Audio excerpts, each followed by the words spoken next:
போயிருக்கிறாங்க சுற்றுலாவில். நாம் நினைச்சிட்டு இருக்கிறோம் நம்மளாம் ஒன்றும் தெரியாம இருக்கிற. எனவே தெரியாமல் இருக்கின்ற சமுதாயங்களை வெற்றியெல்லாம் தெரிந்து கொண்டு நாம் என்ன சொன்னா நம்ம நேர்வழியில் வருவோம் என்று சொன்னால் இதுவரை செய்த தவறுகளுக்கு அறியாமல் என்ன செய்யணும், பாவம் அனுப்பிவிடணும். அல்லாஹ் சொல்கிறான், பசும் இதழாக்கி ஜமியா ஐயூர் மூமினோடு ஆளாக்கும் சொல்லுவோம்.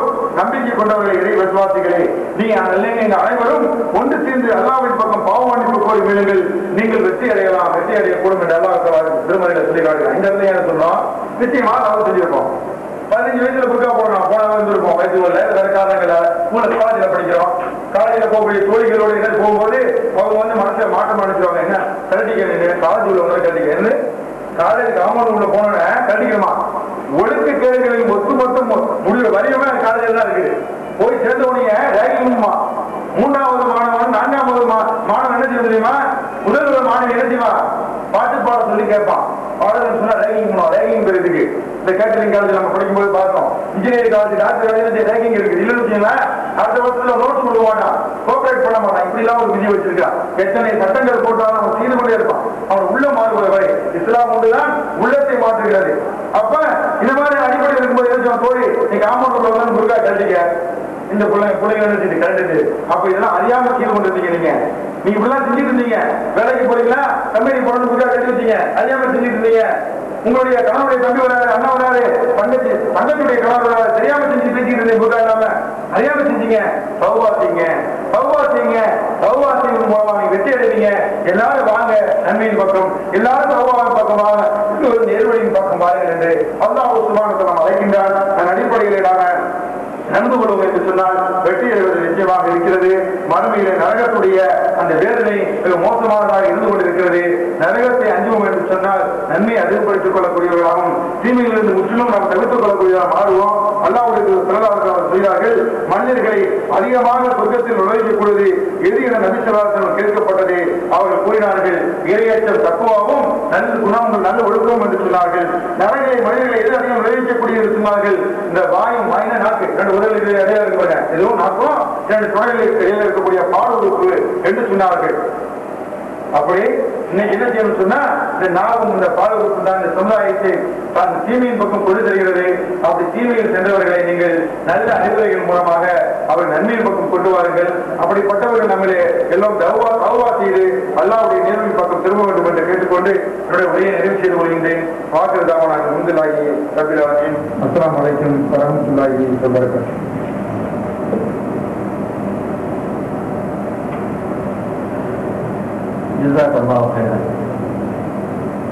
அன்பார்ந்த சகோதரர்களே, ஒரு ஹிஜாப் என்ற தலைப்பிலே சகோதரர் அப்துல் ரஹ்மான் அவர்கள் நல்ல அழகான ஒரு சொற்பொழிவை ஆற்றி நம்மில் இருந்து விடைபெற்று சென்று விட்டார்கள். அல்லாஹ் அவர்களுக்கு நல்ல கூலியை வழங்குவானாக. அன்பார்ந்த சகோதரர்களே, ஆரம்பத்திலே அவர்கள் ஒரு ஹதீஸை குறிப்பிட்டு கூறினார்கள். இன்னலி குல்லி தீனின் குலுகா வ குலுகல் இஸ்லாமி அல் ஹயா. ஒவ்வொரு மார்க்கத்திற்கும் ஒரு குறிப்பிட்டு கூறக்கூடிய ஒரு குணாதிசயம், ஒரு பண்பாடு உண்டு. இஸ்லாமினுடைய உயர்ந்த ஒரு பண்பாடு என்னவென்று சொன்னால் வெட்கம் என்று கூறினார்கள். ஆம் சகோதரர்களே, நிச்சயமாக வெட்கம் என்பது ஒரு உயரிய ஒரு குணம். இதனால் தான் இந்த வெட்கம் என்பது ஆணாக இருக்கட்டும் பெண்ணாக இருக்கட்டும் எத்தனையோ விவகாரங்களை விட்டும் அவர்களை தடுக்கக்கூடிய ஒன்றாக இருக்கின்றது. ரசூலுல்லாஹி ஸல்லல்லாஹு அலைஹி வஸல்லம் கூறினார்கள், இதா பாத்தகல் ஹயா ஃபஃஅல் மா ஷி'த.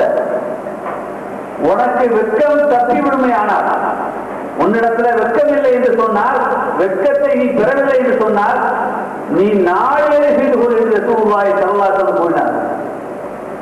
வெட்கம் என்பது மிகப்பெரிய உயரிய ஒரு நல்ல ஒரு குணம். இந்த குணம் நம்முடைய ஆண்களிலேயும் அமையுமே. ஆனால் வெட்கம் நிச்சயமாக ஒரு பெண்ணை திரும்ப ஏறெடுத்து பார்ப்பதற்கு நமக்கு நிச்சயமாக நம்மை தடுக்கும்.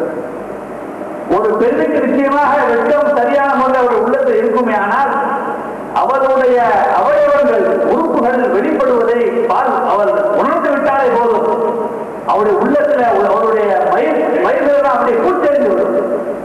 வெட்கமில்லை என்று சொன்னால் இது எல்லாம் ஏற்கு மாறா தலைகீழாக நடக்க ஆரம்பித்துவிடும். அன்பான சகோதரர், இதனால மனிதனிடம், ஆண்களிடம், பெண்களிடம் இருக்க வேண்டிய உயரிய ஒரு சிறந்த ஒரு பண்பு, சிறந்த ஒரு பண்பாடு நிச்சயமாக வெட்கம். அது இருக்குமையானால் இந்த டாபிக்ல அவர் பேசிய அத்தனை விஷயங்கள் நிச்சயமா நடைபெற்று. அன்பான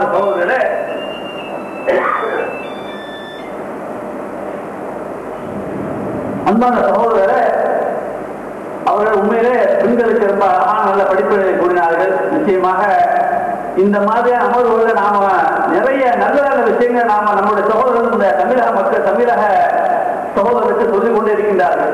நிறைய விஷயங்கள். சரி, சகோதரர்கள் இந்த மாதிரி வசனங்களை நம்முடைய வாழ்நாளோடு கேட்டிருக்க மாட்டார்கள். வாழ்நாள்ல கூட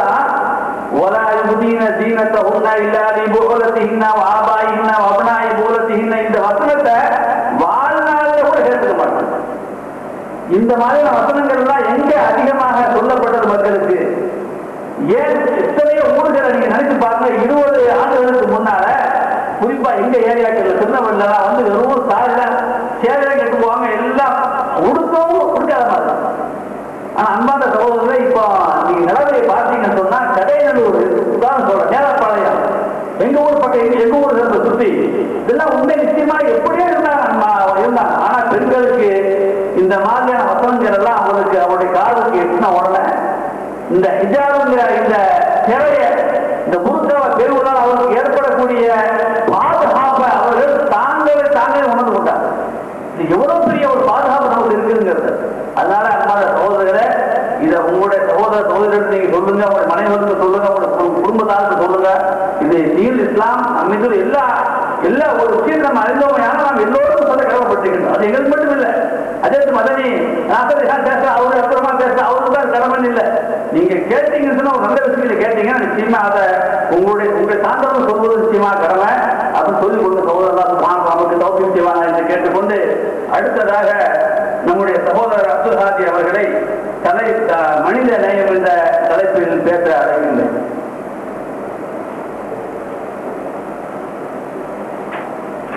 ஒரு அறிவிப்பு, அதாவது நானே பந்த் பண்ணாம போயிட்டா மொபைல் வச்சிருந்தீங்கன்னு சொன்னா அதை சைலண்ட் மூவ்மெண்ட் போட்டுருங்க, அதை பந்து பண்ணி வச்சுங்க. பல குறுக்கிறது ஏற்படுது.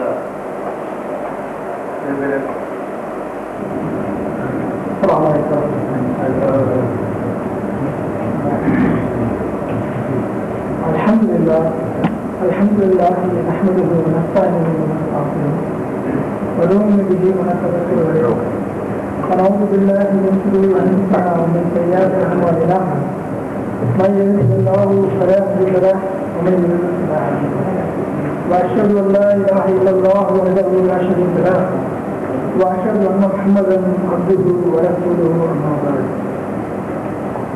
கண்ணியமிக்க அல்லாஹ்வின் நல்லடியார்களே, அல்லாஹ்வுடைய ஒரு மாபெரும் கிருபையின் காரணத்தினால் அவன் மாற்றமா இஸ்லாத்தை அதன் தூய்மையான வடிவில் அறிந்து கொள்வதற்காகவும் அறிந்த விஷயங்களை நம்முடைய பகிர்ந்து கொள்வதற்காகவும் இங்கே நாம் பிரிந்திருக்கின்றோம். எந்த நோக்கத்திற்காக இங்கு நாம் பிரிந்திருக்கின்றோமோ அந்த நோக்கத்தினை அல்லாஹ் ஜல்லஷானஹு நாம் அனைவருக்கும் பரிபூர்ணமாக நிறைவேற்றி தருவானாக. அன்புக்குரிய சகோதரர்களே, இந்த உம்மன் கோயிலில் நடக்கக்கூடிய இந்த அமர்வுல எனக்கு மனிதநேயமிக்க மாற்றம் இஸ்லாம் அப்படிங்கிற தலைப்பு இருந்திருக்காங்க. இந்த தலைப்பை எங்க பேசக்கூடிய தலைப்பு தெரியுமா? மாற்று மத சோதனைகளுக்கு மத்தியில பேசக்கூடிய தலைப்பு தான் இந்த மனிதநேயமிக்க மாற்றம் இஸ்லாம். ஏன்னா நாம இந்த தலைப்பு பற்றி அதிகம் தெரிஞ்சிருக்கணும். தெரிஞ்சிருந்ததை மக்கள் மத்தியில் மாற்று மத கருத்துக்கள் உள்ள மாற்றுக்கருத்து உள்ள மக்கள் மத்தியில் அதை பற்றி சொல்லியிருக்கணும். சொல்லாததுனாலதான் தெரிஞ்சு சரி ஒண்ணு நம்மளை பற்றி தெரியல, சரியா தெரியல, அல்லது தெரிஞ்சவங்க இந்த கருத்தை அடுத்தவங்களுக்கு சொல்லாதனாலதான் இந்த தலைப்பை கொஞ்சம் சிந்திக்கலாம் அப்படிங்கிற காரணத்தை கொண்டு அடிப்படையை கொண்டு இந்த தலைப்பை தந்திருக்காங்க. அந்த சோழர்களே, ஒரு விஷயத்தை புரிஞ்சுக்கணும்.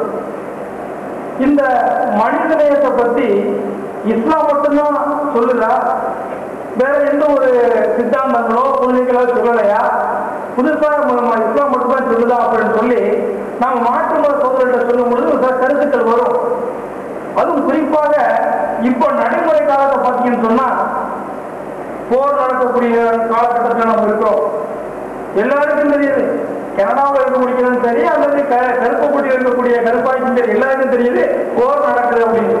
எல்லாரும் சர்வசாதாரணமா பேசுறாங்க, அங்க அப்படி குண்டை போட்டாங்க இப்படி போட்டாங்க.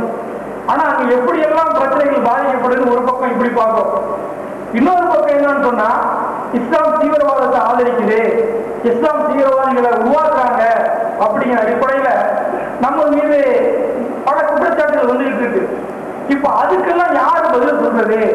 உண்மையிலே இஸ்லாம் தீவிரவாதத்தை போதிக்கிறா அப்படின்னு பார்த்தோம்னு சொன்னா சகோதரர்களே, நிச்சயமாக கிடையாது. அப்போ இஸ்லாம் மட்டும் சொல்லல, இதுக்கு முன்னாடி சொல்ல மாற்று கருத்துக்கள் உள்ள சித்தாந்தங்கள்லாம் சொல்லி இருக்குது அப்படின்னு சொன்னா, சொல்லியவர்கள் எல்லாம் மனிதர்கள், மனிதர்களை நேசிக்கணும் அப்படின்னு சொன்னதெல்லாம் மனிதர்கள். உதாரணமா ஒரு ஆசிரியர் தன்னுடைய மாணவனை பார்த்து நீ மனிதனை நேசிக்க, மனிதனுக்கு உதவி செய்ய அப்படின்னு ஒரு ஆசிரியர் தன்னுடைய மாணவனை பார்த்து சொன்னாருன்னா, அந்த ஆசிரியர் இருக்கிற சமயத்துல மட்டும்தான் அந்த மாணவனை நேசிக்க முடியும். அவர் ஆசிரியருக்கு போனதுக்கு அப்புறம் ஆசிரியர் சொன்னபடிதான் மாணவர் நடப்பாரா அப்படின்னு சொல்ல முடியாது. ஏண்டா சொன்னவரும் மனிதர், கேட்டவரும் மனிதர். அதே மாதிரி ஒரு கணவன் தன் மனைவியை பார்த்து சொன்னாலும் இதே நிலைதான். ஆனா படைச்ச ரப்பு சொன்னா மனிதனை நேசிக்கணும் அப்படின்னு படைச்ச ரப்பு சொன்னா, அதுவும் இஸ்லாத்தினுடைய கடவுள் சொல்லக்கூடிய அல்லாஹ் சொன்னா, அல்லாஹ்வுடைய தன்மையை அறிஞ்சவங்க நினைக்கிறவங்க சொல்ல முடியும். நிச்சயமாக இதுல எந்த குரல்படி இருக்க முடியாது அப்படின்னு வரும். அப்படி பார்த்தீங்கன்னு சொன்னா, இன்னைக்கு எவ்வளவோ பிரச்சனைகள் வருது. உலகத்தை பார்த்தோம்னு சொன்னா, பெரிய பெரிய தலைவர்கள் போருக்கு முன்னாடி எல்லாம் யூஎன்ல பெரிய பெரிய சிந்தனைவாதிகள் அப்படின்னு சொல்லக்கூடியவர்கள் யூஎன்ல கூடுறாங்க. கூடி ஏதாவது முக்கியமான ரிசல்யூஷனை பாஸ் பண்ண போறாங்க அப்படின்னு பார்த்தோம்னு சொன்னா, நீங்கள் மனிதர்களை நேசிக்க வேண்டும் அப்படின்னு சொல்லி ஒரு ரிசல்யூஷனை பாஸ் பண்றாங்க. மனித நேயத்தை பேணி பாதுகாக்கணும் அப்படின்னு சொல்றாங்க. சாதாரண விஷயம். அவங்க சொல்லிட்டா ஒரு ரிசல்யூஷனை பாஸ் பண்ணிட்டா மக்கள் எல்லாம் நேசிச்சிருவாங்களா? சொல்றவரும் மனிதர், கேட்கிறவங்களும் மனிதர். ஆனா சகோதரர்களை அவங்க சொல்லிட்டா அந்த நிறைவேற்றுமைகள் எல்லாம் குறைஞ்சிருக்கு நினைக்கிறீங்களா? நிச்சயமாக கிடையாது. இன்னைக்கு மனிதர்கள் சொல்லிட்டு இருக்காங்க, உலகத்துல நாகரிகத்தை நாங்க தான் கொண்டு வந்தோம் அப்படின்னு சொல்லக்கூடிய அமெரிக்கர்களாக இருக்கட்டும், அல்லது வேற மனித உரிமைகளை தந்தோம் அப்படின்னு சொல்லக்கூடிய பிரெஞ்சுக்காரர்களாக இருக்கட்டும், சொல்லக்கூடியவர்கள் எல்லாம் அவங்களுடைய வரலாற்றுகளை பார்த்தீங்கன்னு சொன்னா, சகோதரர்களே மார்க்க சம்பந்தமான நீங்க ஆரம்பத்திலிருந்து சகோதரர் அப்துல் ரஹ்மானா இருக்கட்டும், அஜந்தா இருக்கட்டும், இல்ல மற்ற சகோதரர் நாசர் அலி கானா இருக்கட்டும், மார்க்க சம்பந்தமா அவங்கள்ட்ட அதிகமா எப்போ நீங்க பேசக்கூடிய உரைதான். ஆனா இந்த போர் காலகட்டத்தில் இந்த சமயத்துல மனித நேயத்தை பேணி பாதுகாக்கிற ஈராக்குடைய அந்த மக்கள், அந்த ஈராக்கு மட்டுமல்ல எத்தனை நாடுகள் முஸ்லிம் நாடுகள் இருக்குது, மனித நேயத்தை பேணி பாதுகாக்கிறது கிடையாது. அந்த அடக்கி வாழ்ந்துட்டு இருக்காங்க. அவங்க நாட்டுகள் மீதெல்லாம் போர் கொடுக்கணும் அப்படின்னு சொல்லி கங்கணம் கட்டி கொண்டு எத்தனை நாடுகள் சர்வ சாதாரணமாக பேசிட்டு இருக்காங்க. இது இந்த இடத்துல நாம ஏன் பேசணும்னு சொன்னா, ஊர்ல இருக்கிறத விட நாம இங்க இருக்கிறவங்க இங்க பல்வேறு நாடுகளை சேர்ந்தவங்களோட பணிபுரியக்கூடிய வாய்ப்புகள் இருக்குது. ஊர்ல இருந்தீங்கன்னு சொன்னா நம்ம நாட்டில் இருக்கிற மக்களுக்கு தான் நீங்க பேச முடியும். ஆனா இந்த நாட்டுல யுஏஇல என்னன்னு சொன்னா, ரஷ்யக்காரோட பழகலாம், அமெரிக்கரோட பழகலாம், இங்கிலாந்துக்காரோட பழகலாம், எத்தனையோ நாடுகளோட காரங்களோட பழகலாம். அப்போ பேசும் பொழுது இதே மாதிரி இந்த டாபிக்ல நம்ம சிந்தனை பண்ணணும்னு சொன்னா, எப்படி இஸ்லாம் சொல்லுது, சொல்லக்கூடியது எப்படி அவருக்கு பாத்தீங்கன்னா சகோதரிகளே, இன்றைக்கு மனிதனை நேசிக்கிறோம், நான் ஈராக்ல போர் ஓஞ்சிருச்சு, அவங்களுக்கு நாங்க மனிதனே அடிப்படையில் நாங்க உணவுப் பொருட்கள் வழங்கணும்னு சொல்லக்கூடியவர்கள்லாம் மனிதனை நேசிக்கிறதுக்காக தான் நாங்க போர் தொடுக்கிறோம், இனியும் போர் தொடுப்போம் அப்படின்னு சொல்லக்கூடியவர்கள்லாம் அவங்களுடைய வரலாற்றை பார்த்தீங்கன்னு சொன்ன சகோதரிகளே, எள்ளி நகையாடக்கூடிய நிலையில இருந்தது. உங்களுக்கு தெரியும் சகோதரர்களே, மார்ட்டின் லூதர் கிங் அப்படிப்பட்டவங்களை பற்றி தெரியும். மார்ட்டின் லூதர் கிங்க அந்த நீதிபதி அரசு பணி வச்சிருக்க, இது ஒரு மேலை நாடுகள் நடந்த ஒரு சம்பவம். அரசு பணி வச்சு மார்ட்டின் லூதர் கிங்க உன் மீது 36 கொலைகள் செய்வதாக குற்றம் சுமத்தப்பட்டிருக்கு. இந்த 36 கொலை நீ தான் செஞ்சா, உனக்கு ஏன் தண்டனை கொடுக்க கூடாதுன்னு சொல்லி அந்த நீதிபதி அந்த மார்ட்டின் லூதர் கிங்க கேட்கிற வரலாற்று நடந்த சம்பவம். அப்ப அந்த மார்ட்டின் லூதர் கிங் சொல்றாரு, நீதிபதி அவர்களே, நீங்க சொல்ற 36 பேரு, இந்த 36 பேர் யாருன்னு சொன்னா கருப்பு இனத்தை சார்ந்தவர்கள். 36 பேர் இறந்து போயிருக்காங்களே, அவங்க 36 பேர் கருப்பு இனத்தை சார்ந்தவர்கள். நானும் கருப்பு இனத்தை சார்ந்தவர். நான் எப்படி என்னோட இனத்தை அழிக்க முடியும்? மாறாக இந்த 36 பேரை கொலை செஞ்ச யார் தெரியுமா? லாஸ் ஏஞ்சல்ஸ்லிருந்து பயிற்றுவிக்கப்பட்ட குண்டர்கள் கொலை செஞ்சாங்க. நில வேற்றுமையினால கொலை செஞ்சாங்க. 36 கொலை உங்களுக்கு தெரிஞ்சது, தெரியாம எத்தனையோ கொலை நடந்துட்டு இருக்குது. காரணம் நில வேற்றுமை. அதுக்கு ஒரு வழியை பாருங்க அப்படின்னு சொல்லி உலகத்துல நடக்குது, பிரச்சனை நடக்குது சகோதரர்களே. நில வேற்றுமை எந்த அளவுக்கு போயிட்டு இருக்கு, இதான் உலகத்தினுடைய இயல்பு. மனிதர்கள் நேசிக்கிறாங்களா? மனிதன் இந்த உலகத்தை பிறக்கிறான், பிறக்கும் போது நான் வெள்ளையானா தான் பிறப்பேன், கருப்பனா தான் பிறப்பேன் சொல்லிக்கிட்டு பிறக்கிறது கிடையாது. கடவுள் படைக்கிறாரு, பிறக்கிறான்னு சொல்லிட்டு எல்லாரும் நினைக்கிறான். ஆனா அவன் பிறந்ததன் காரணமாக நான் வெள்ளைய உயர்ந்தவன், நீ கருப்பை தாழ்ந்தவன் அப்படின்னு சொல்லி இன்னைக்கு உலகத்துல பிரச்சனை நடந்துட்டு இருக்கிறத பாக்குறோம். இதுக்கு வழி யார் சொல்றது அப்படின்னு பாக்குறோம். அது மட்டுமல்ல, இன்றைக்கு மனித நேயத்தை தேடி பாதுகாக்கிறோம் அப்படின்னு சொல்லக்கூடியவர்கள்லாம் சகோதரர் அகமது தீதார் அவர்களை பற்றி உங்களுக்கு தெரியும். இஸ்லாமிய கருத்துக்களை தூய வடிவுல அந்த உலக மக்கள் மத்தியில் எடுத்து சென்ற சகோதரர் மத்தியில அகமது தீதார் அவர்களும் குறிப்பிட தெரிந்தவர். அவர் ஒரு தடவை உரையாற்றும் போது சொல்றாரு, நான் ஒரு தடவை போயிட்டு இருக்கிறேன், ஒரு சர்ச்சு பார்க்கிறேன், சர்ச்சில் ஆளார் வெல்கம் போட்டிருக்குது, எல்லாம் வாங்க அப்படின்னு போட்டிருக்குது.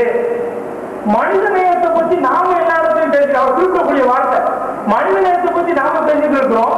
சர்ச்சிலையும் நம்ம பல கிளாஸ் இருக்குன்னு நம்ம கேள்விப்பட்டிருக்கிறோம். ஆனா இந்த சர்ச்சில் மட்டும் மனிதர்கள் எல்லாத்தையும் உள்ள நினைக்கிற மாதிரி நம்முடைய பள்ளியில உள்ள இருப்போங்க, அது மாதிரி இந்த சர்ச்சில் போட்டிருக்கிற ஆளார் வெல்கம் என்ன அப்படின்னு சொல்லி கிட்ட போய் பார்க்கிற, அருகில போய் பார்க்கிற, அங்க பார்த்தா ஆளார் வெல்கம் பெருசா போட்டிருக்குது, கீழே ஒன்றியும் போட்டிருக்குது. அவர் சொல்லக்கூடியவர் எல்லாரும் வாங்க அப்படின்னு போட்டிருக்கிறது. தூரத்தை பார்க்கும்போது கிட்டன பார்த்தா அதுக்கு கீழே வெள்ளையர்கள் மட்டும்தான். எங்க போட்டிருக்குது? சர்ச்சில் கடவுளை வணங்கக்கூடிய இடத்துல சொல்றாங்க, அங்க போட்டிருக்குது. ஆனா என்னுடைய மாற்றத்தில் அப்படி இல்லை அப்படின்னு சொல்லி சகோதரர் அகமது தீதாசனத்தை பார்க்கிறோம். இதே மாதிரி எத்தனையோ பிரச்சனைகள் இந்த உலகத்துல நடந்துகிட்டு தான் இருக்குது. நிற வேற்றுமை, இன வேற்றுமை நடந்துகிட்டு தான் இருக்குது. இன்னும் அமெரிக்காவை திரும்ப திரும்ப ஏன் சொல்றேன்னு சொன்னா சகோதரர்ல, டிவியை பார்க்கும்போது நம்மளால கொடுத்துக்கிட்டு இருக்க முடியாது. அவங்க சொல்லக்கூடிய கருத்துக்கள் எல்லாம் நாங்க உணவு பொருளை வளர்ந்தோம், மனிதனை நேசிக்கிறோங்கிறோம். கடைசியில என்ன சொல்றோம்னா ஃபுட்பால் ஆயில் அப்படிங்கிறோம். ஏன்னா நாங்க ஆயிலுக்காக உணவு கொடுக்குறோம். அடுத்த திரும்ப பயிற்சி அடிக்கிறோம், நாங்க இதுக்காக செய்யல, மனிதர்களை நேசிக்கிறோம் அப்படிங்கிறோம். இப்படி நம்மளால ஜீரணிக்க முடியல சகோதரர்களை. அதுக்காக தான் அதிகமா திரும்ப இந்த அமெரிக்கர்களுடைய இந்த நிற வேற்றுமை எடுத்து சொல்றதுக்காக தான் நான் சொல்றேன். அது மட்டுமல்ல சகோதரர்களே, இந்த அமெரிக்கருடைய பல ஸ்டேட் இருக்கு. இந்த ஸ்டேட்ல அலபாமாங்கிற ஒரு ஸ்டேட் இருக்கு. அந்த ஸ்டேட்ல வந்து இன்னொரு சம்பவத்தை உங்களுக்கு சொன்னா உங்களுக்கு எல்லாம் யூஸ்ஃபுல்லா. இதெல்லாம் வந்து நம்ம ஊர்ல படிப்போமே, கம்பராமாயணம், சீவக சிந்தாமணி, பழையாபதி, குண்டலகத்தி, சிறப்பதி வந்து கதை எழுதி வச்சிருப்பாங்களே, அப்படி இல்லை. நடந்த சம்பவங்கள் தான் உங்ககிட்ட நான் சொல்றேன். அந்த யூஎஸ் அலபாமாவோட ஒரு நீக்குவ கருப்பு பெண் வந்து தன்னுடைய பள்ளி படிப்பு முடிச்சுட்டாங்க. பள்ளி படிப்பை முடிச்சதுக்கு பிறகு மேற்கொண்டு பல்கலைக்கழக படிப்பை தொடரணும் அப்படிங்கிற அடிப்படையில பல்கலைக்கழக யூனிவர்சிட்டிக்கு அப்ளிகேஷன் போடுற அந்த பெண், அலபாமாவோட ஸ்டேட்ல உள்ள பெண். அப்போ அப்ளிகேஷன் போடுறோம், ரிஜெக்ட் ஆகுது. ஏன் ரிஜெக்ட் ஆகுது? என்னுடைய மார்க் கம்மியா, என்ன பிரச்சனை அப்படின்னு பாத்தீங்கன்னு சொன்னா சோழர்களே, அந்த சொல்லப்படுது, நீ சொல்லக்கூடிய இந்த யூனிவர்சிட்டியில வெள்ளையர்கள் அதிகமா இருக்கிறாங்க, நீ ஒரு கருப்பு இனத்தை சேர்ந்தவர், நீ மார்க் அதிகமா எடுத்தாலும் வெள்ளையர்கள் அதிகமா இருக்கக்கூடிய இங்க ஒன்ன கேட்க முடியாதுன்னு சொல்லி ரிஜெக்ட் பண்ணிடுது. உடனே அந்த பெண் என்ன செய்யணும்னு சொன்னா பர்மிங்ஹாம் பெடரல் நீதிமன்றத்தை வந்து திரும்ப மறுபடியும் அப்ளிகேஷன் போட்டு சப்மிட் பண்ணுது. நான் படிச்சிருக்கிறேன், எனக்கு மார்க் இருக்குது, ஆனா அப்ளை பண்ண ரிஜெக்ட் பண்றாங்க. அவ என்ன நீங்க விசாரிக்கணும் கோர்ட்ல கேட்கப்படுது.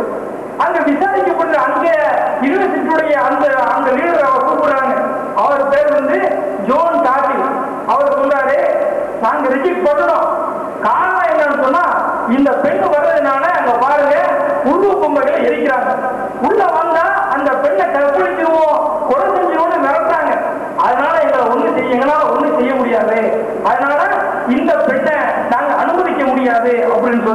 சொல்லக்கூடிய சம்பவத்தை நம்ம பார்க்கிறோம்.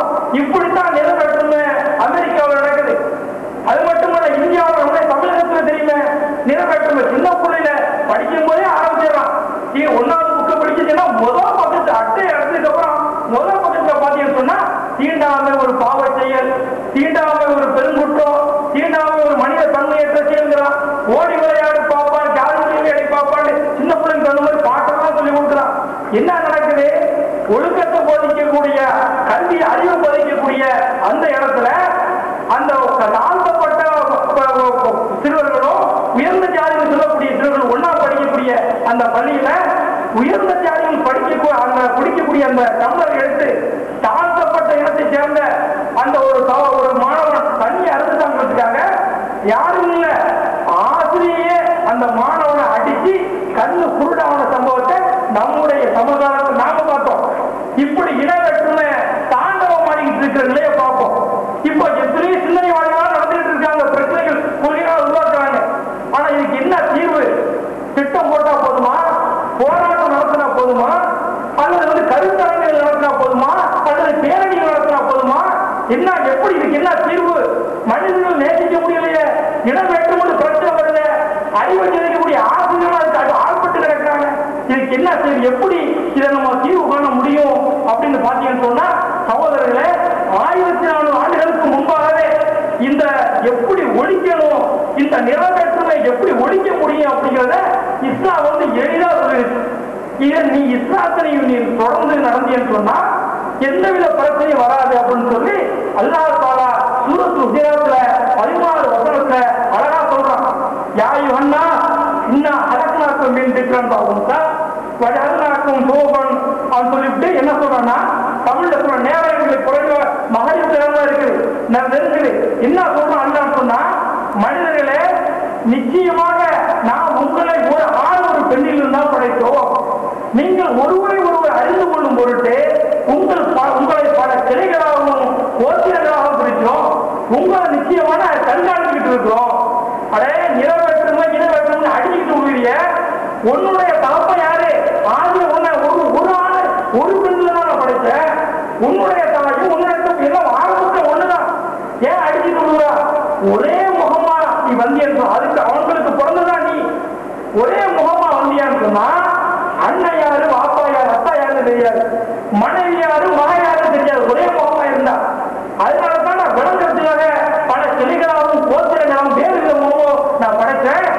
அதுக்காக இப்படி அடித்துக் கொள்வாருன்னு சொல்லி 1400 ஆண்டுகளுக்கு முன்பாகவே இந்த இஸ்லாம் எளிதா சொல்லுது. அது மட்டுமல்ல, சொல்லக்கூடிய நான் யாரு? உன்னை 24 மணி நேரம் கண்காணிக்கக்கூடியவ, நிச்சயமாக நீ செய்வதை சூழ்ந்து அறிகிறேன், உன்னை கவனிச்சுக்கிட்டு இருக்கிறேன், எனக்கு உறக்கம் கிடையாது, எனக்கு ஓய்வு தேவையில்லை, உன்னை படைச்சவனா 24 மணி நேரமும் உன்னை நான் கவனிச்சுக்கிட்டு இருக்கிறேன் அப்படின்னு சொல்லி இஸ்லாம் எளிதா சொல்றத 1400 ஆண்டுகளுக்கு முன்பாகவே சொன்னதை நம்ம பார்க்கிறோம். சகோதரர்களே, இதை எதுக்கு நான் சொல்றேன் அப்படின்னு சொன்னா, சகோதரர்களே, எந்த அளவுக்கு இஸ்லாம் எளிமையான கருத்தை சொல்லியிருக்குது, அதை பின்பற்றாததுனால பெரிய பெரிய சிந்தனை மண்டையை போட்டு குழப்பமா இருக்கு. இதுக்கு என்ன வழி அப்படின்னு குழப்பக்கூடிய நிலை ஏற்படுது. அதே மாதிரி இன்னைக்கு பாத்தீங்கன்னு சொன்னா அமெரிக்கா ஆரம்பத்துல ஈராக் மீது போர் தொடுக்கும்போது என்ன சொல்லிச்சுன்னு சொன்னா, ஈராக் குவைத்தை கைப்பற்றிருச்சு, அநியாயமா கைப்பற்றிருச்சு, அங்க மனித நேயம் பேணி பாதுகாக்கப்படல, அதனால நாங்க போர் தொடுக்கிறோம் அப்படின்னு சொன்னா, அது உண்மையா? ஒரு ஈராக் குவைத்தை கைப்பற்றிருச்சு அப்படின்னு சொல்லிட்டு நீ போர் தொடுக்கிறிய, அதுக்கு முன்பாகவே இது அனுதினமும் பாலஸ்தீனத்துல, செச்சினியாவுல, போஸ்னியாவுல மக்கள் அனுதினமும் பாதிக்கப்படுறாங்களே, அதுக்கு நீ குரல் கொடுக்கலையா? அந்த மக்களை எல்லாம் மக்களை நீ கருதலையா? மனித நேயத்தை பேணி பாதுகாப்புன்னு சொல்லிட்டு நீ வந்தீங்கன்னு சொன்னா அந்த மக்கள் யாரு பாதுகாக்கிறது?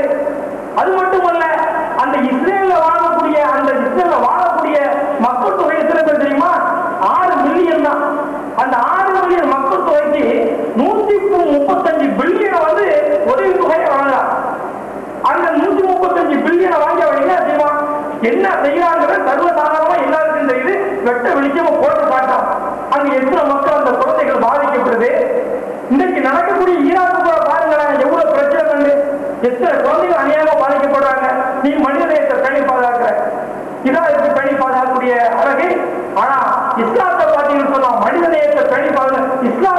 சொன்னா சோதரிலே அருமைநாயகம் ஸல்லல்லாஹு அலைஹி வஸல்லம் எத்தனையோ வருடங்களுக்கு முன்பாக சொல்லிட்டாங்க, சோதரிலே நீங்க போர்ல நீங்க பெண்களை கொலை செய்யாதீங்க, போர்னு வந்துட்டா நீங்க பெண்களை கொலை செய்யாதீங்க, அதே மாதிரி குழந்தைகளை கொலை செய்யாதீங்க, அங்குள்ள முதியோர்களை கொலை செய்யாதீங்க, மரங்களை வெட்டாதீர்கள் அப்படின்னு சொல்லி பெருமானார் ஸல்லல்லாஹு அலைஹி வஸல்லம் சொன்ன ஹதீஸை பார்க்கிறோம்.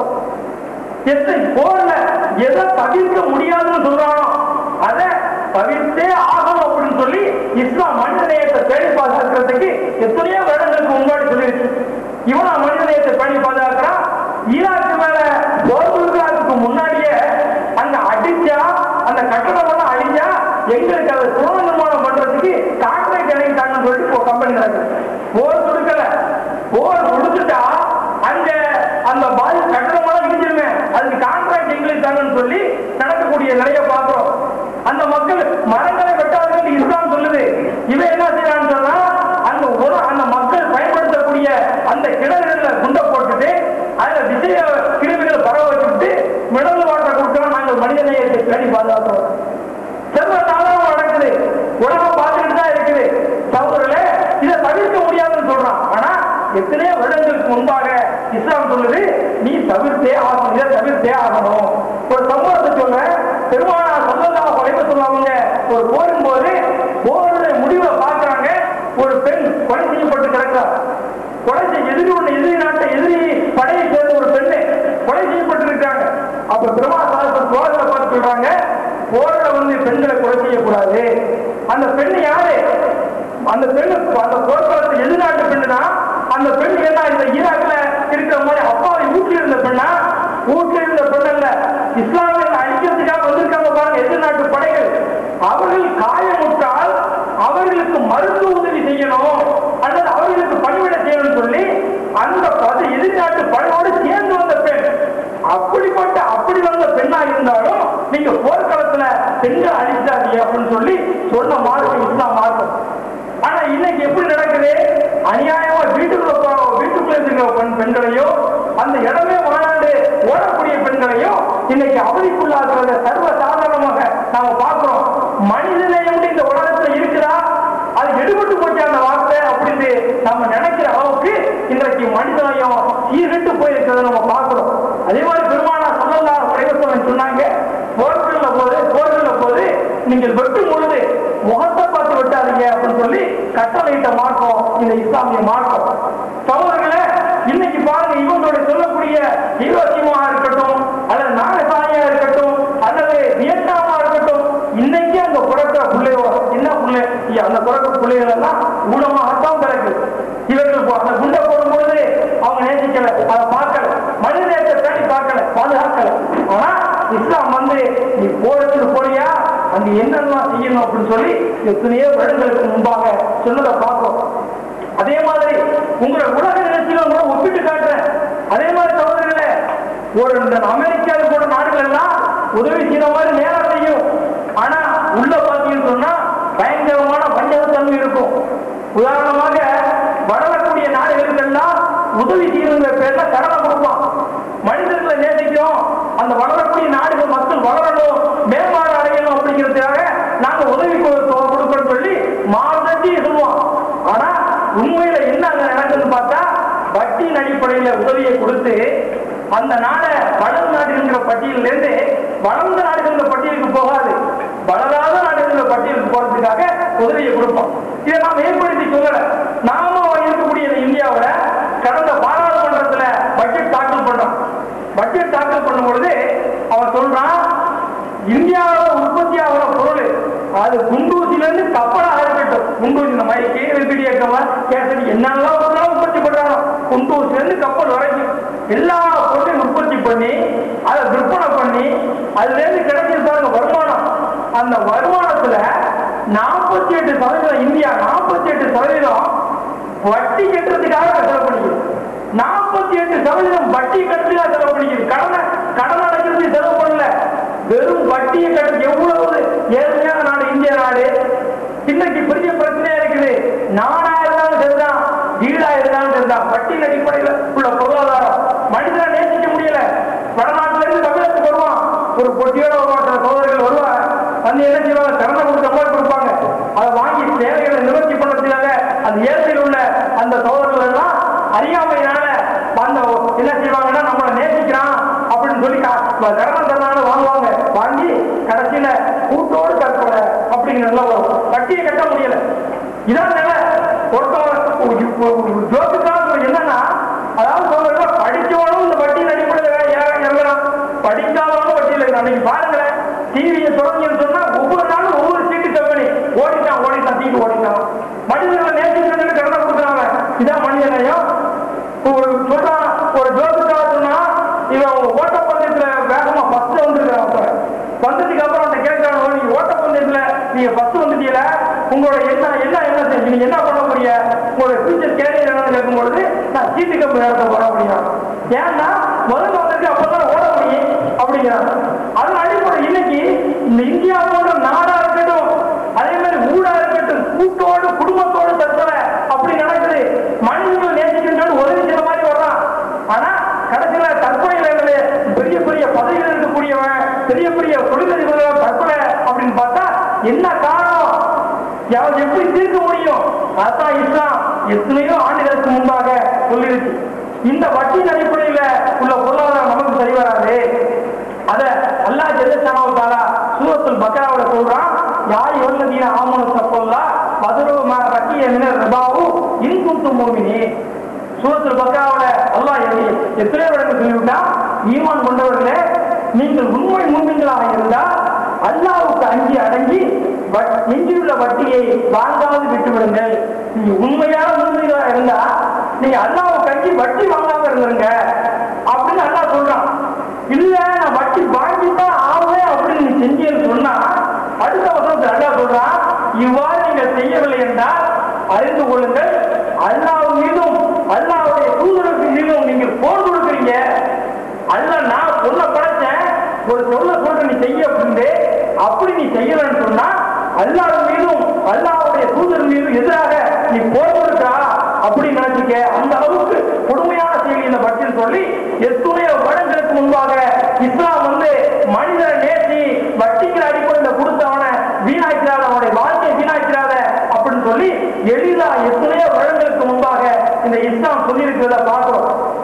அது மட்டுமல்ல சோதரர்களே, மனித நேயத்தை பற்றி நம்ம பேசக்கூடிய நாம உலகத்தில் நடக்கக்கூடிய ஒவ்வொரு இதையும் ஒவ்வொரு நடத்தி பார்க்கிறோம்.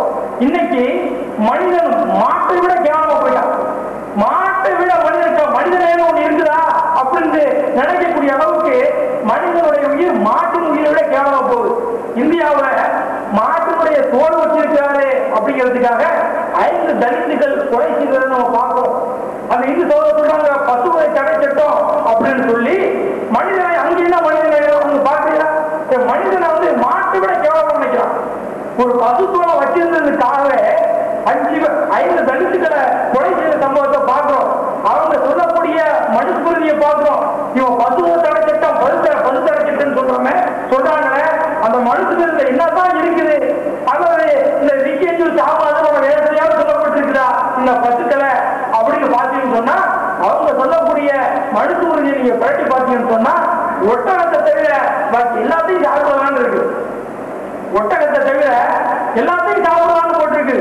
ஆனா அவங்க என்ன செய்யறாங்கன்னா பசுவை சாப்பிடக்கூடாது, பசுவை தடை சட்டம் அப்படின்னு கொண்டு வர்றாங்க. அதே மாதிரி அந்த காப்பியங்கள் எல்லாத்தையும் நீங்க பாத்தீங்கன்னு சொன்னா, அவங்க வளர்க்கக்கூடிய யாகத்துல, இந்து சகோதரர்கள் வளர்க்கக்கூடிய யாகத்துல பசுடைய இறைச்சியை போட்டு யாகம் செஞ்சிருக்காங்க அப்படிங்கிற சம்பவத்தை பார்க்கிறோம். ஆக பசு கொல்லப்பட்டிருக்கிறது. அவங்களுடைய நம்ம இந்திய நாட்டுக்கு அந்த கைவிப்பதன் வழியாக அந்த மக்கள் ஆயுதங்கள் எல்லாம் அவங்களுடைய மெயின் தொழிலே ஆடு மாடு வச்சுக்கிறது தான். அப்பேற்பட்ட இந்த இசையெல்லாம் மறைச்சிட்டு இன்னைக்கு சிலர் என்ன செய்யறாங்கன்னு சொன்னா, பசுவதை தடை சட்டங்கிற பேரால இன்றைக்கு மனிதர்களை அழிக்கக்கூடிய நிலையை நம்ம பார்க்கிறோம். சகோதரர்களே, இதெல்லாம் நம்ம எதுக்கு நம்ம சொல்றோம்னு சொன்னா, இந்தியாவில் இந்த மனித நேயத்தை பத்தி நம்ம இந்தியாவில் தேவைப்படுறது இல்லை. இந்தியாவிலேயே ஒவ்வொரு விஷயத்தையும் நம்ம ஒப்பிட்டு பார்க்க முடியும். அப்ப கொஞ்ச நாளைக்கு ஒரு 2 மாசத்துக்கு முன்னாடி 2 மாசம் நினைக்கிறேன், உலக மகளிர் தினவிழான்னு கொண்டாடினாங்க. எதற்கு தினவிழான்னு தெரியல, உலக மகளிர் தினவிழான்னு கொண்டாடும் பொழுது பாராளுமன்றத்தில் அறிவிக்கப்படுது. என்ன அறிவிக்கப்படுதுன்னு சொன்னா, பொம்பளை கிராமத்துல பிறகுதான் அதுல பிறந்துச்சுன்னா அந்த பெற்றோர்களுக்கு 1000 ரூபாய் தரணும், 1000 ரூபாய் சும்மா கொடுக்கப்படும், அந்த 1000 ரூபாய் ஆரம்ப சுகாதார நிலையத்திலேயே கொடுக்கப்படும் அப்படின்னு சொல்லி அறிவிக்கிறான். 1000 ரூபாய் பொம்பளை பிறந்துச்சுன்னா 1000 ரூபாய் கொடுக்கப்படுங்க. ஏன்னா காரணம் அப்படின்னு பார்த்தா, இன்னும் மனிதன் வந்து ஒரு நேரத்துல நிலாவான்னு சொல்லிட்டு பாட்டு பாடிட்டு இருந்தான். ஆனா இன்னைக்கு நிலாவிலே குடியமரத்துக்கு என்ன வழியை பார்க்கலாம், நிலாவுக்கு சர்வசாதாரணமா போயிட்டு வரான். அப்படி வளரும் மனிதன் தான் கண்டுபிடிப்பை பார்த்து அவனே வியக்கிற அளவுக்கு இன்னைக்கு நிலை இருந்தாலும், ஆனா பெண் குழந்தைகளை கொலை செய்யக்கூடிய கொடுமை மட்டும் இன்னைக்கும் நடந்துகிட்டு தான் இருக்குது. அதனாலதான் கவர்மெண்ட் என்ன சொல்றது, 1000 ரூபாய் குப்பைக்குள்ள பிறந்தா கவலைப்படாத, 1000 ரூபாய் தரலாம் அப்படிங்குது. ஆனா இதை எப்படிதான் நீ என்னெல்லாம் உதவிகள் செஞ்சாலும் இது அழிக்க முடியுமா? யாரு? ஆனா படிச்ச ரப்பு சொன்னா அழிக்க முடியும்.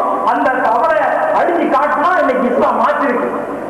நீங்க குர்ஆனோட இஸ்லாத்தை அடிப்படை நீங்க பாருங்க, இஸ்லாத்தை சம்பவங்களை பாருங்க. ஆரம்ப நிலையில இந்த அரபுலகத்துல பொம்பளை பிறந்துச்சுன்னு சொன்னா அவனுடைய முகம் கருத்து போயிருது, அவன் ஒளிஞ்சு போறான் அப்படின்ட்டு நிலை இருந்தது. இஸ்லாம் சொல்லிச்சு அந்த பெண் குழந்தை யாரு, ஆம்பளை பிள்ளை நீ எப்படி நினைச்சிட்டு அதை மட்டும் பொம்பளை பிள்ளைங்க. அதனால அதை நீ ஒண்ணு பெரிய நிலைக்கு கொண்டு இஸ்லாம் சொல்லிச்சு, இன்னைக்கு மாற்றி காட்டுச்சு. அன்னைக்கு பொம்பளை பிள்ளை பிறக்கும் பொழுது கருத்த முகம், இன்னைக்கு அதே அரபு நாட்டுல அரபு மண்ணுல பொம்பளை பிள்ளை பிறந்தா அப்படியே மழுவுது. அந்த மழுவுது ஏன்னா அந்த பெண்ணு வந்து மகரத்தை பெற்று நல்லபடியா வாழ அப்படின்னு அன்னைக்கு கருத்துச்சுப்போம், இன்னைக்கு மழுவுது. காரணம் என்ன? சும்மா சொல்லக்கூடிய சித்தாந்தங்களை சொல்லக்கூடிய ஒரு சடங்குகளையும் சம்பிரதாயங்களையும் உள்ளடக்கிய மார்க்கமான இஸ்லாம். எதை சொல்லுதோ அதை வாழ்வில் செய்து காட்டக்கூடிய மார்க்கம் தான் இந்த இஸ்லாம். பெண் குழந்தைகள் இன்னைக்கு பார்க்க போன 2000 வந்து கற்பழிப்புகள், இந்தியாவில் நடந்த கற்பழிப்புகள் எத்தனை போலீஸ் ஸ்டேஷன்ல பதிவானது. இந்தியாவில் பார்த்தா 16,496 பேர் சொல்லிட்டு பாராளுமன்றத்தை தாக்கல் பண்றாங்க. கற்பழிப்பு இந்தியாவோட கற்பழிப்பு நடந்தது மட்டும் போலீஸ் ஸ்டேஷன்ல கேஸ் இருந்தது மட்டும் 16,496 பேர் தான். எல்லா கற்பழிக்கப்பட்ட பெண்ணும் போலீஸ் ஸ்டேஷன்ல பதிவு பண்றது கிடையாது. பதிவுப்படாத கைது எத்தனையோ இருக்கும். பதிவு செய்யப்பட்டதே 16,496னா பதிவு செய்யப்படாத எத்தனை இருக்கும்? காரணம் என்ன? அங்க பெண்களை வந்து சரியா மதிக்கப்படுறது கிடையாது. அது வந்து ஒரு போனப் பொருள் தான். சின்ன ஒரு தேர்தல இருந்து பெரிய கம்ப்யூட்டர் வரைக்கும் விளம்பரப்படுத்துறதுக்கு ஒரு போனப் பொருளா தான் பெண்களை பயன்படுத்துறாங்க. இதை விட போனப் பொருளா பெண்களை ஆரம்பத்தில் இஸ்லாமிய வரலாற்றுல பத்தி சொன்னா இதை விட மோசமான பயன்படுத்துறாங்க. திருமணம் செய்யாம வச்சுக்கிட்டு இருக்கோம் காரணம். ஆனா அந்த காலத்துல பாத்தீங்கன்னு சொன்னா ஒரு பொருட்டே கிடையாது. ஆனா அப்படி இருந்த அந்த சமுதாயத்தை அவர்களும் மனிதர்கள் தான், அவர்களையும் நேசிக்கணும் அப்படின்னு சொல்லி மனித நேயத்தை தன்னுடைய வாழ்க்கையில சாதிச்சு காட்டுறது இந்த இஸ்லாம் என்பதை நீங்க மறந்துடக்கூடாது. ஒவ்வொரு பிரச்சனையில அலசி ஆராய்ச்சி சொன்னா இன்னைக்கு தமிழகத்துல தேயிலை தொழிலாளர் தோட்ட பிரச்சனை, தேயிலை தொழிலாளர்கள் பிரச்சனை, வேலை பார்த்துருக்காங்க, சம்பளம் கிடைக்கல, என்ன செய்யறது, அவங்களுக்கு யாரு வழி பண்ண முடியும், என்ன பண்றதுன்னு யோசனை பண்ணிட்டு இருக்காங்க. கடைசியில் குடும்பத்தோட தற்கொலை. கேரளா தமிழகடியில வரக்கூடிய அந்த தேயிலை தொழிலாளர்கள் குடும்பத்தோட தற்கொலை. காரணம் என்ன? சம்பளம் கொடுக்கல, வேலை பார்க்க சம்பளம் கொடுக்கல. அவனுக்கு இஸ்லாமிய கருத்து தெரிஞ்சிருந்தா, நான் இஸ்லாத்துல போதிக்கப்பட்டிருக்கிறேன், உன்னுடைய தேவை நிறைவேற்றுறதுக்காக அவனை வச்சு வேலை வாங்கிய தேவை முடிஞ்ச உடனே அவனுடைய உழைப்புடைய வேறு உதவத்துக்கு முன்னாடி அவனுக்கு ஊதியம் கொடுக்கணும் அப்படிங்கிற அந்த கொள்கையை அவனுக்கு தெரிஞ்சிருந்தா இப்படி பிரச்சனை வருமா? இஸ்லாம் எல்லா வகையிலையும், அதான் புரிஞ்சான சகோதரர்களை, இஸ்லாம் வந்து ஒரு எத்தனையோ சகோதரர்களுக்கு இதை அழிக்கிறது ஒழிக்கிறது வந்தாங்க. கடைசியில் இஸ்லாத்துல கவரப்பட்டு இஸ்லாமியர்களா மாறுறாங்கன்னு சொன்னா காரணம் என்ன? மனிதநேயத்துக்கு மாற்றம் இஸ்லாம் அப்படிங்கிறத காரணத்துக்காக தான். ஆனா நாமும் ஆக்சிடென்டா பிறந்த ஒரே காரணத்துக்காக இதோட அத்தா வந்து முஸ்லீம்களா இருந்துட்டாங்க, அதனால நாமும் முஸ்லீம்களா இருந்துட்டோம். அதனாலதான் நமக்கு இதனுடைய அருமை தெரியல. அது மட்டுமல்ல சகோதரர்களே, இன்றைக்கு நடந்த குஜராத் பிரச்சனையா இருக்கட்டும் அல்லது கோயம்புத்தூர் பிரச்சனையா இருக்கட்டும், எப்படி அவங்க மக்கள் அழிக்கப்பட்டாங்க, தீயினால் இட்டு கொளுத்தப்பட்டார்கள். மனித என்னடா நடக்குது, மனித நேரம் அவங்க இருந்துச்சா ஒரு நாள் அப்படின்னு நடந்த சம்பவம் பரவாயில்லை. ஆனா இன்னைக்கு சொல்றார்கள், தொக்காடியா போன்றவர்கள் சொல்றாங்க, ஆரம்ப நிலையில குஜராத் மக்கள் வந்து சும்மா வியாபாரம் பண்றவங்க, வியாபாரம் பண்ணுவான், காலையிலே எந்திரிப்பான், வியாபாரம் பண்ணுவான், அவனுக்கு ஒண்ணும் தெரியாது நினைச்சோம். ஆனா சரியான ஆட்சியை முஸ்லீம்களுக்கு கொடுத்தான் அப்படின்னு சொல்லி இன்னைக்கு வந்து கொக்கரிக்கக்கூடிய நிலையை பார்க்கிறோம். இன்னைக்கு சொல்றான், பப்ளிக்கே சொல்றான், நான் குஜராத் மக்களை இதுவரைக்கும் காலை திருப்பா வியாபாரம் பண்ணலாம், நைட்டை தூங்கும்போது வியாபாரத்தை முடிஞ்சு கொடுப்போம், அவருக்கு ஒன்றும் தெரியாது நான் நினைச்சுக்கிட்டு இருந்தேன். ஆனா முஸ்லிம்களுக்கு சரியான பாடத்தை கொடுத்தான்னு சொல்லி தொக்கடையை போன்றவர்களெல்லாம் சொல்லக்கூடிய நிலையை பார்க்கிறோம். ஏன் மனிதனேன்னு ஒண்ணு இருக்குதா, அங்க என்ன நடந்துச்சு, தீவிரத்தை கொடுத்ததை பார்த்தங்க. ஆனா சகோதரர்களே, நம்முடைய இஸ்லாமிய மார்க்கத்துல அபுதாவுல 2675 ஹதீஸாக பதிவு செய்யப்பட்டிருக்குது. பெருமானார் ஸல்லல்லாஹு அலைஹி வஸல்லம் நெருப்பிலிட்டு ஒருவனுக்கு தண்டனை செய்வதை தடுத்திருக்கிறார்கள். நெருப்புனால தண்டனை கொடுக்கிற யாரு? நெருப்புனால தண்டனை கொடுக்கிற அதிகாரம் படைச்ச ரப்புக்கு மட்டும்தான் இருக்குது, மனிதனுக்கு கிடையாது. இந்த கருத்தை எத்தனையோ வருடங்களுக்கு முன்பு இஸ்லாம் சொல்லியிருக்குது. அப்படி இந்த கருத்தை அங்க தெரிஞ்சிருந்தா, இது உலகத்து மக்களுக்கு அறிஞ்சிருந்தா, இந்த மனிதனையும் இந்த அளவுக்கு பாதிக்கப்பட்டிருக்குவான், சிந்திச்சு பார்க்கணும். அதே மாதிரி இன்றைக்கு தமிழகத்துடைய சகோதரர்கள்னா சந்தேக கேசுகிற பேர்ல போட்டு 5 சகோதரர்களுக்கு தெரியும் குழப்பத்துல சந்தேக கேசுல போட்டு 3 வருடங்கள் கழிச்சதுக்கு பிறகு குற்றம் நிரூபிக்கப்படும் சொல்லி வெளியில வரும். குற்றம் நிரூபிக்கப்படலன்னு வெளியில வரலாம். இப்ப ஜெயில கிடந்தால அவனோட குடும்பத்துக்கு என்ன, யார் உதவி செய்வது, அவனை வாழ்க்கை பாதிக்கப்பட்டிருக்கிற இதுக்கு என்ன, இதெல்லாம் என்ன செய்யறதுன்னா, மனிதர்கள் உருவாக்கிய சட்டத்துல மனிதநேயத்தை பாதுகாக்க முடியாது. ஆனா படைச்ச ரப்பு உருவாக்கிய சட்டத்துல மனிதநேயத்தை பேணி பாதுகாக்க முடியும். அல்லாஹ் ஜல்ல ஷானஹு குர்ஆன்ல சொல்றான், அழகா சொல்றான், ஒருவருடைய சுமையை இன்னொருவர் சுமக்க முடியாது. பாப்பா தப்பு செஞ்சுட்டான்னு சொன்னா மோனை பிடிச்சிட்டு சந்தேகத்தை போட முடியாது. மகன் தப்பு செஞ்சுட்டான்னு சொன்னா அவர் பாப்பா பிடிச்சிட்டு சந்தேகத்தை போட முடியாது. அதான் இஸ்லாமிய சட்டம். ஒருவருடைய சுமையை இன்னொருவர் சுமக்க முடியாது. மொத்தம் கொலை செஞ்சிருவான், கொலை செஞ்சதுக்கு அப்புறம் கொலை செய்யப்பட்டவனுடைய குடும்பம் அனாதை நிற்கும், அவனை பிடிச்சி அரசு பண்ணி வச்சுப்போம். ஆனா எங்கே இருக்கக்கூடிய ஜனாதிபதி அவருடைய பிறந்த நாளுக்காக இந்த கொலை செஞ்சவனை கொண்டு ரிலீஸ் பண்ணுவார். இஸ்லாம் என்ன சொல்லுது, மனிதனை அடிப்படையில் தீர்ப்பு பண்ணுங்க அப்படின்னு சொல்லுது. இஸ்லாத்தின் அடிப்படையில அந்த கொலை செஞ்சவனை ரிலீஸ் பண்றதுக்குள்ள அதிகாரம் யாருக்கு இருக்குன்னு சொன்னா, கொலை செய்யப்பட்டவனுக்கு தான் இருக்குது, கொலை செய்யப்பட்டவனுடைய குடும்பத்துக்கு தான் இருக்குது. அந்த கொலை செய்யப்பட்டவனுடைய குடும்பம் பரவாயில்ல, நாங்க ஒத்துக்கிறோம், எங்களுக்கு ஒரு பொருளாதாரத்தை கொடுங்கன்னு சொல்லி அந்த கொலை பாதிக்கப்பட்டவனுடைய குடும்பம் சொல்லிச்சுன்னு சொன்னா ரிலீஸ் பண்றதுக்கு இஸ்லாமுடைய அனுமதி இருக்குது. ஆனா எங்கே இருக்கக்கூடிய ஜனாதிபதியோ அல்லது எப்போதோ மறைஞ்சு மண்ணா போன தலைவர்களுடைய பிறந்த நாளுக்காகவோ அல்லது வேற ஏதாவது நினைவு நாளுக்காகவோ ரிலீஸ் பண்ற அதிகாரம் இஸ்லாத்தின் அடிப்படையில் இல்ல. பாதிக்கப்பட்டவனுடைய நிலையில இஸ்லாம் பாதுகாக்க பார்க்கணும், மனிதநேயத்தை இஸ்லாம் தேடி பாதுகாக்கும் சொல்லி இன்னைக்கு இஸ்லாத்தை நோக்கி கூட்டமாக வரக்கூடிய நிலையை பார்க்கிறோம். அதே மாதிரி இன்னைக்கு நன்மை காலைல தொலைக்காட்சியில் திறந்தோம்னு சொன்னா, அந்த சேலம் மாவட்டத்துல கந்தம்பட்டிங்கிற ஊர்ல, சேலம் மாவட்டம் கந்தம்பட்டிங்கிற ஊர்ல கலெக்டர் பட்டா இஷ்யூ பண்ணிட்டாரு, ஆதிதிராவிட மக்களுக்கு போய் குடியேறுங்க அப்படின்னு சொல்லி. ஆனா அவங்க போய் குடியேற முடியல. நிலம் கிடைச்சிருக்கீங்க, அரசாங்க நிலம் கொடுக்குது, பட்டா போட்டு கொடுக்குது, பேர் பட்டா போட்டு கொடுக்குது. ஆனா அந்த மக்கள் அந்த குறிப்பிட்ட இடத்துல அந்த கந்தம்பட்டியில போய் குடியேற முடியல. காரணம், அங்க உயர் ஜாதியினர் என்று சொல்லக்கூடியவர்கள் எல்லாம் போட்ட குடிசையை பிச்சைறாங்க, கொடுத்தாங்கிற நிலைமை. இன்னைக்கு கலெக்டர் எங்களால முடியலங்கிறாரு, நேரம் தொலைக்காட்சியில் சொல்லப்படுது. அவர் கலெக்டரே பேசுறாரு, நாங்க ஆக்ஷன் எடுக்கிறோம், முடியல, இருந்தாலும் நடக்கும் அப்படிங்கிறாரு. இதான் நிலைமை. உயர் ஜாதிகளுக்கு தாழ்த்தப்பட்டவர்கள் உயர்ந்தவர்கள்.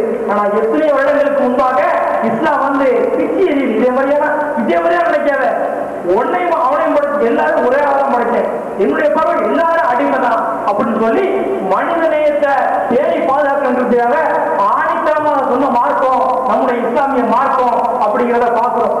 அதே மாதிரி எத்தனையோ கருவறை போராட்டம், படைச்ச கடவுளை வணக்க முடியல, அதே மாதிரி சோதரில் இந்த தன்னோட சார்ந்திருக்கிற கடவுளை எத்தனையோ சோதரர்கள் கோயில போய் வழங்க முடியாத நிலைகள் மாற்று மத சோதரர்கள் மத்தியில பார்க்கக்கூடிய நிலையை பார்ப்போம். அதுக்கெல்லாம் நம்ம டீப்பா போக விரும்புவாங்க. ஆனா சோதரர்கள நம்முடைய மாற்றம் எவ்வளவு மனிதநேயமிக்க மாற்றங்கிறத புரிஞ்சுக்கணும். பெருமானார் ஸல்லல்லாஹு அலைஹி வஸல்லம் ஒரு தடவை அந்த கடைவீதியில நடந்து போயிட்டு இருக்காங்க. எல்லாரும் அதிகமாக கேள்விப்பட்ட சம்பவம் தான். இருந்தாலும் தலைப்பின் ஒட்டி பேசுறதுக்காகவும் உங்களுக்கு இதை நேரத்தை சிந்திக்கிறதுக்காகவும் இந்த சம்பவத்தை உங்களுக்கு சொல்றேன். பெருமானார் ஸல்லல்லாஹு அலைஹி வஸல்லம் ஒரு தடவை கடைவீதியை நடந்து போயிட்டு இருக்கும் பொழுது ஒருத்தர் தானியத்தை குவிச்சு வியாபாரம் பண்ணிட்டு இருக்காரு. அந்த பெருமானார் ஸல்லல்லாஹு அலைஹி வஸல்லம் தானிய குவியவங்க உள்ள கையை விடுறாங்க. கையை விட்டு பார்த்தாங்கன்னு சொன்னா அந்த தானிய குளிர் உள்ள ஈரமா இருக்குது, மேல காஞ்சி இருக்குது, வெளிப்புறம் காஞ்சதாகவும் உள்ள ஈரமாகவும் இருக்குது. பெருமாள் சொல்லாசன் கேட்கிறாங்க, சகோதர இதே மாதிரி யாரும் அவங்களுக்கு என்ன விஷயம் கேட்கும்போது உள்ள ஈரமா இருக்குது வெளில காஞ்சி இருக்குன்னு கேட்கும்போது அவங்க சொல்றாங்க மழை விழுந்துருச்சு அதனால ஈரமா இருக்கு. அப்ப அப்படியா அப்படின்னு சொல்லி பெருமாள் சொல்லாசன் சொல்லல. மனிதனையும் பேணி பாதுகாக்கணும். ஒன்னட்ட வான் தன்னுடைய தேவையை நிறைவேற்றுறதுக்காக ஒன்னட்ட பொதுவாகத்துக்காக வந்திருக்காங்க. அவன் பாதிக்கப்படக்கூடாது, அந்த சகோதரம் பாதிக்கப்படக்கூடாதுங்கிற ஒரே காரணத்துக்காக பெருமான சொல்லாருக்கும். அங்கேயே சொல்றாங்க, மோசடி செய்பவன் நம்மை சார்ந்தவன் அல்ல, எவன் மோசடி செய்வானோ அவன் நம்மை சார்ந்தவன் அல்ல அப்படின்னு சொல்லி உடனடியாக சொன்ன மார்க்கம் நம்முடைய இஸ்லாமிய மார்க்கம். எவனாலையும் யாரும் பாதிக்கப்படக்கூடாது, ஒரு சகோதரன் இன்னொருத்தர பாதிக்கப்படக்கூடாது அப்படின்னு சொல்லி ஆணித்தரமாக அன்றிலிருந்து இன்று வரைக்கும் சொல்லக்கூடிய மார்க்கம் இந்த மார்க்கம். ஆனா சகோதரர்களே, இதை பத்தி நம்ம விளங்காததுனால, இந்த மார்க்கத்தை சரியா விளங்காததுனால 4ஆம்